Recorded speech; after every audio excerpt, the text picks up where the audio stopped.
Seorang anak muda harus berjuang bersama keluarganya menghadapi musim panas yang membuat mereka kesulitan untuk bertahan hidup.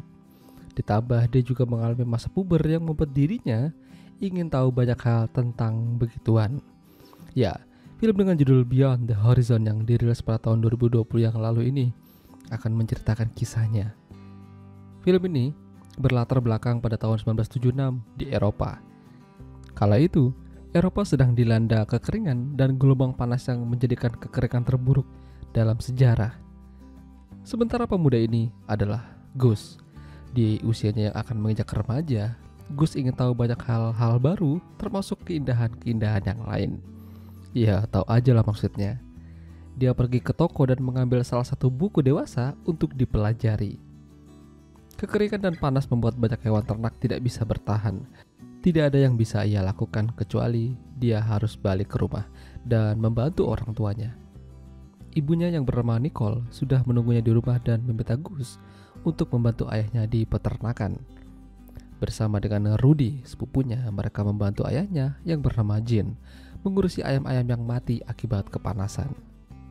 Selain itu, ada juga kakak Gus yang bernama Lea. Mereka semua harus bertahan dalam kekeringan yang melanda. Dan tentu saja mereka juga harus kompak dan harus saling membantu. Nicole tahu kalau keadaan bakal susah ke depannya jika mereka hanya mengandalkan ternak dan kebun. Jadi dia mencoba melamar pekerjaan di kantor pos. Hitung-hitung bisa nambah pemasukan.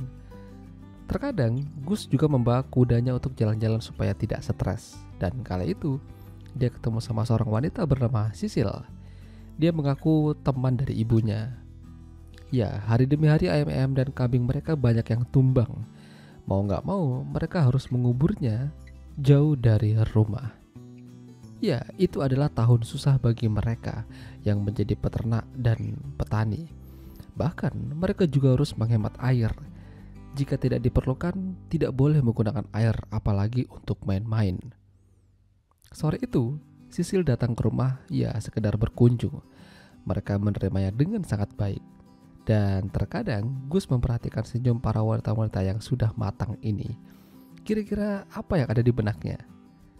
Apalagi tengah malam Gus yang kehausan melihat Sisil juga ingin minum. Dengan pakaian yang agak minim membuat Gus jadi agak gimana gitu. Masa liburan yang seharusnya menjadi hari-hari santai malah membuat Gus jadi capek. Apalagi kala itu kudanya menghilang. Kata kakek yang menjaga kandangnya, kudanya tidak ada dari subuh. Jadi Gus mencarinya dan dibantu oleh teman perempuan yang bernama Mado. Sampai akhirnya mereka menemukan kuda itu lagi santai di bawah pohon di lahannya orang. Sayangnya kuda itu tidak mau dipindahkan. Jadinya Gus meninggalkannya di sana aja dan minta bantuan pada orang dewasa. Setelah itu Gus mengajak Mado ke tempat rahasianya di dalam semak-semak. Tiba-tiba dari seberang Gus melihat ada ibunya bersama Sisil turun dari mobil.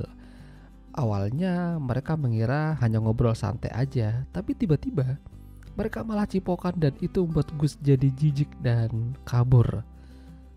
Gus mencoba memberitahu ini pada kakaknya, tapi sama aja. Lea juga lagi asik sama kekasihnya. Mulai dari situ, Gus jadi tidak mood dan bawaannya tuh mau marah terus. Belum lagi kudanya nggak mau diajak pulang karena sepertinya kuda itu nyaman di sana karena dingin dan ya di alam terbuka. Gus kini tidak mau lagi berbicara dengan ibunya. Udah gitu, dia juga menemukan tulisan ibunya di buku yang mengatakan kalau dia mencintai Sisil dan ingin bersamanya.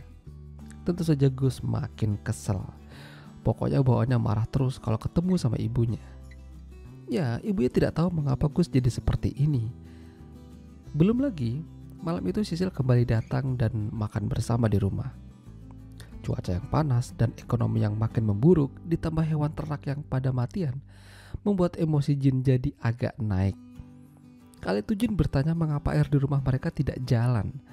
Nicole dapat info kalau air lagi ikutan susah karena panas yang berkepanjangan. Jadi sementara mereka akan mengalihkan air tawar dengan air asin. Ya, mendengar itu Jin lantas kesal dan marah. Kenapa dia baru bilang sekarang? Akibatnya, banyak tanaman mereka yang pada mati karena kekurangan air.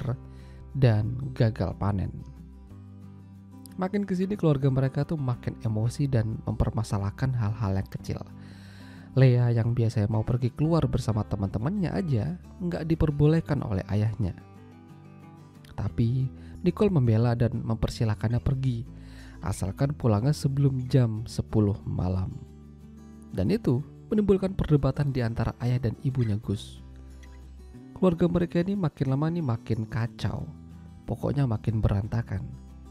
Ditambah lagi ternak-ternak yang makin hari makin menurun jumlahnya. Rasa emosi yang tinggi membuat Jin jadi hilang kendali. Kala itu mereka kembali ke rumah dan melihat mobil Sisil ada di sana. Jin yang kesal lantas mencekik Sisil hingga terjadi keributan. Ya, tentu saja ini membuat keluarga mereka makin tercerai-berai. Jadi, ayahnya Gus udah tahu apa yang terjadi pada ibunya dan Sisil. Makanya dia ngamuk. Hingga suatu pagi, Gus memergoki ibunya membawa tas dan sudah ditunggu oleh Sisil di mobilnya. Ya, sepertinya dia akan pergi dari rumah. Entah apa yang harus dilakukan Gus kali ini. Udah gitu, ayahnya juga sakit dan harus dirawat untuk beberapa hari ke depan. Jadi, hanya Gus dan Rudy sementara yang mengurusi peternakan dan perkebunan. Gus butuh waktu untuk menenangkan pikiran dan ya butuh hiburan. Dan kebetulannya lagi kala itu Mado datang untuk mengajaknya jalan-jalan.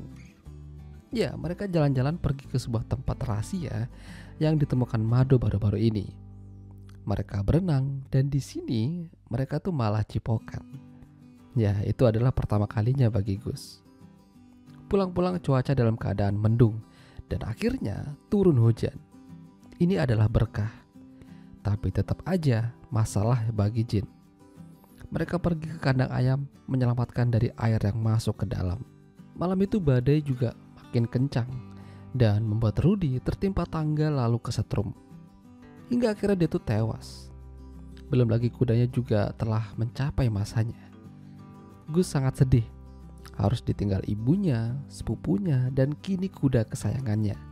Hingga suatu pagi, di langit yang cerah dan musim panas telah berakhir, Gus dan ayahnya melihat kakaknya lagi perform.